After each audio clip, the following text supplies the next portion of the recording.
கள்ளு அருந்துங்கள் மக்களே, லிட்டர் கணக்கில் அருந்துங்கள். அருந்தி உங்கள் குடும்பத்தை நடுத்தெருவில் விடுங்கள். கல் என்ன அமிர்தமா? செவிகளை திறந்து கேளுங்கள் அன்பர்களே.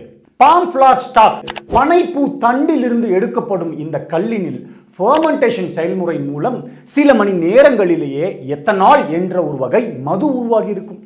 நேரம் ஆக ஆக இம்மதுவின் சதவீதம் சுமார் 4 to 10 வரை கூட உயர்ந்துவிடும்.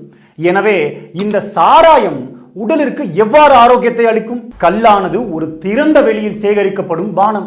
எளிதாக தீங்கு விளைவிக்கும் கிருமிகள், பூச்சிகள், தூசி துகள்கள் உள்ளே நுழைந்துவிடும்.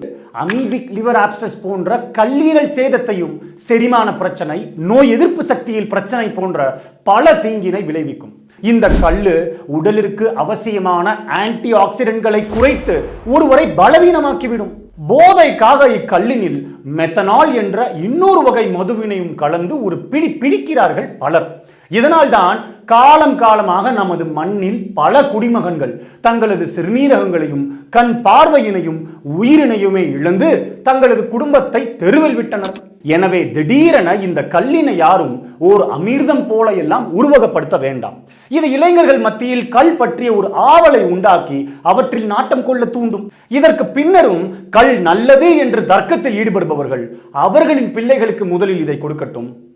நன்றி.